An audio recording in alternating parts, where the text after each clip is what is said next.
Nosotros, el doctor Luciano López. Luciano, buenas noches.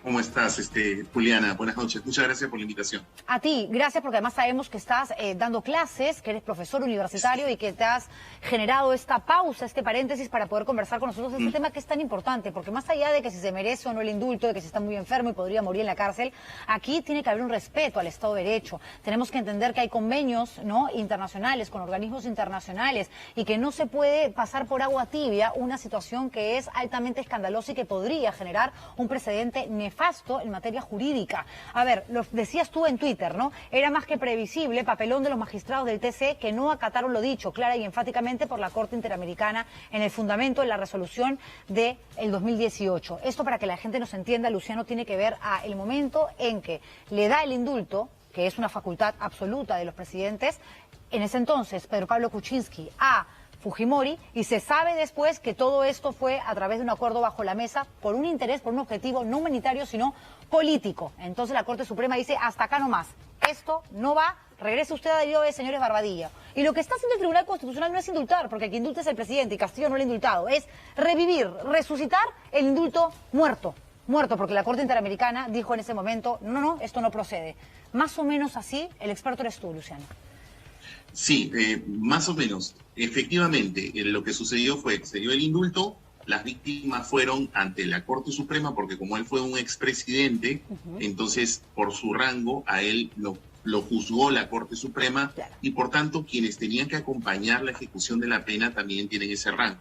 Y por eso es que las víctimas fueron ante un juez de la Corte Suprema a pedir que el indulto no se aplique al caso de Fujimori.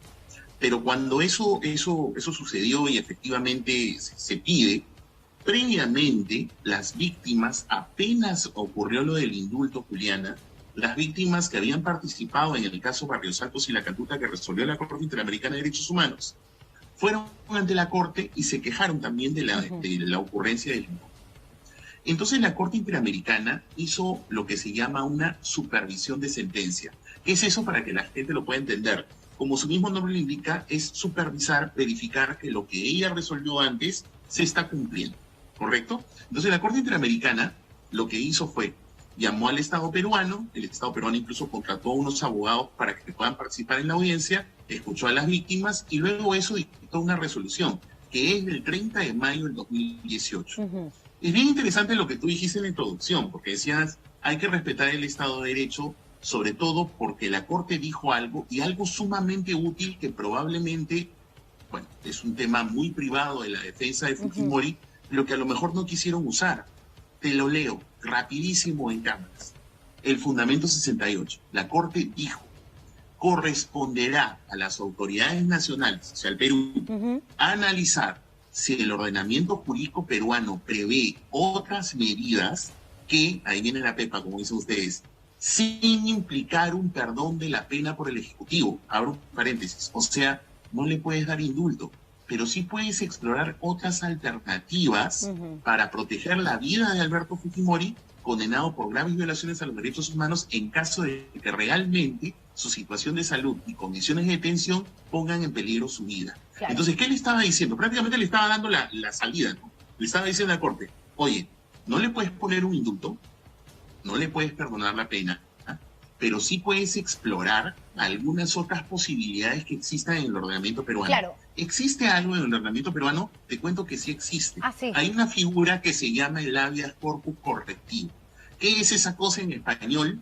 Es un proceso en el cual tú pides mejorar las condiciones de una persona que está privada de su libertad. Me atrevo a pensar que incluso por las condiciones de salud, como tú bien lo has dicho, por las condiciones de salud y por su edad, probablemente a lo mejor corresponda, podría ser polémico, pero hasta podría discutirse, como lo dijo la Corte, otras alternativas, que a lo mejor cumpla su pena en su casa, pero cumplir la pena, claro, porque la Corte le estaba diciendo sin implicar un perdón de la pena. Eso es lo más llamativo, Luciano, que la Corte Interamericana de Derechos Humanos ya se había pronunciado sobre ese indulto. No estamos frente a un nuevo indulto. Ese mismo que ya tiene una opinión que obligó al aparato jurídico peruano retroceder y regresar a la cárcel a Fujimori ha sido revivido por Correcto. 3 magistrados del Tribunal Constitucional, Correcto. que son los que más tienen que entender de esta materia. Exactamente, eso es lo lamentable, porque haciendo la secuencia de los hechos, después de la resolución del 30 de mayo, con esta resolución del 30 de mayo dictada por la Corte, las víctimas se fueron ante la Corte Suprema. Y ante la Corte Suprema, las víctimas le dijeron, oiga, esto ha dicho la Corte, hagan algo con el indulto, y ahí es donde la Corte Suprema dice, ok, el indulto no va a ser aplicable a Alberto Fujimori, va a regresar a la cárcel, porque en realidad hay todos estos vicios. Y esa fue la secuencia. Entonces, ¿qué era quizás lo más adecuado? Vuelvo a repetir, no porque me lo esté inventando, es porque la propia Corte lo estaba sugiriendo. Exploren otras alternativas que no sean el perdón, y una posibilidad podría haber sido un habeas corpus correctivo. Si el Tribunal Constitucional en mayoría ha resuelto lo que ya todos sabemos, pero en contra de lo que explícitamente dijo la Corte, por la Corte bien claro, fundamento 68, señores, es más, lo he puesto hasta en mis redes para quien lo quiera leer. Fue muy claro, dijo, sin implicar el perdón de la pena, pero exploren otras posibilidades. No quisieron explorar otras posibilidades. Claro.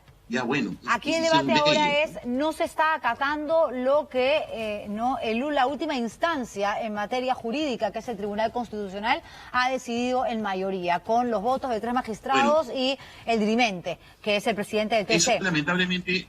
Perdóneme, Juliana, muy rapidito, eso que están diciendo es rotundamente falso. Es el propio Tribunal Constitucional en que en su línea jurisprudencial hay un famoso caso, que es el caso Panamericana Televisión del año 2012, donde es el propio Tribunal Constitucional donde ha dicho que incluso él está obligado a acatar lo que dice la Corte Interamericana. Entonces, el Tribunal Constitucional se ha sometido a la Corte Interamericana, incluso como corresponde. Hoy no pueden venir a decir lo contrario. En conclusión, Luciano, ¿no sale Alberto Fujimori o puede que el Estado peruano diga, a ver, vamos a ver qué sucede más adelante, pero ahora vamos a acatar este fallo del Tribunal Constitucional? Lo que ha dicho la Corte Interamericana es una medida preventiva. ¿Qué es eso en español? Lo que ha dicho es, oye, yo estoy sesionando ahorita, voy a revisar qué han hecho ustedes, pero mientras yo revise lo que ustedes han hecho, no sale. Momentáneamente no sale.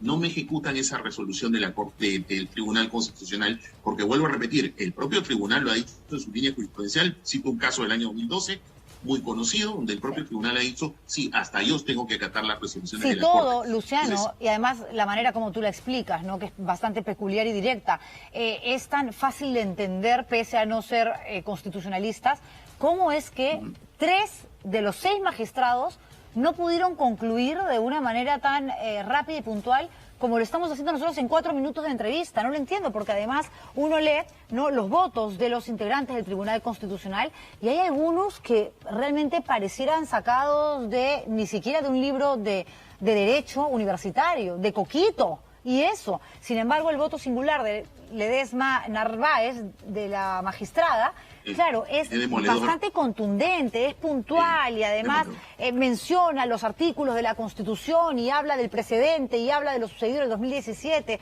¿no? Y yo creo que, claro, uno cuando lo lee dice, sí, efectivamente, lo que está diciendo, ¿no?, la doctora Ledesma es clarísimo. ¿Cómo es que no se pudo llegar a un acuerdo más allá de los intereses políticos, de las ideologías, que eso debería dejarse de lado siempre cuando hablamos sobre todo del Tribunal Constitucional, digo?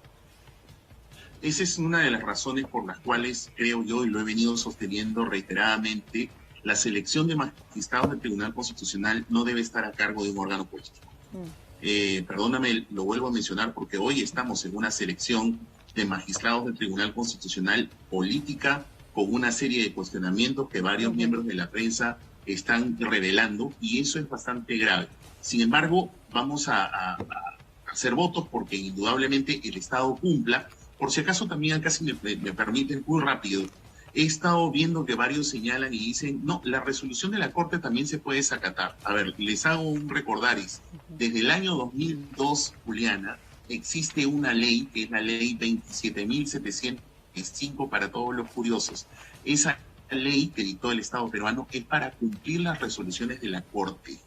Así que son perfectamente ejecutables en el Perú. Es más, la propia que Corte ha destacado en anteriores oportunidades, que el Perú Luciano es uno de los pocos países que cumplen la ley. Sí, yo te agradezco mucho por ese tiempo, por aclararnos el panorama. Y bueno, ahora seguramente en Twitter van a empezar a decirte terruco, mermelero, basura, estás en contra. Ok, pero es parte de, desgraciadamente, la polarización, pero hay que, caramba, respetar las normas y las reglas del juego, porque si no, esto se vuelve cualquier cosa menos el Estado democrático que todos queremos salvaguardar y que luchamos por proteger. Gracias, Luciano López, constitucionalista, por esta entrevista.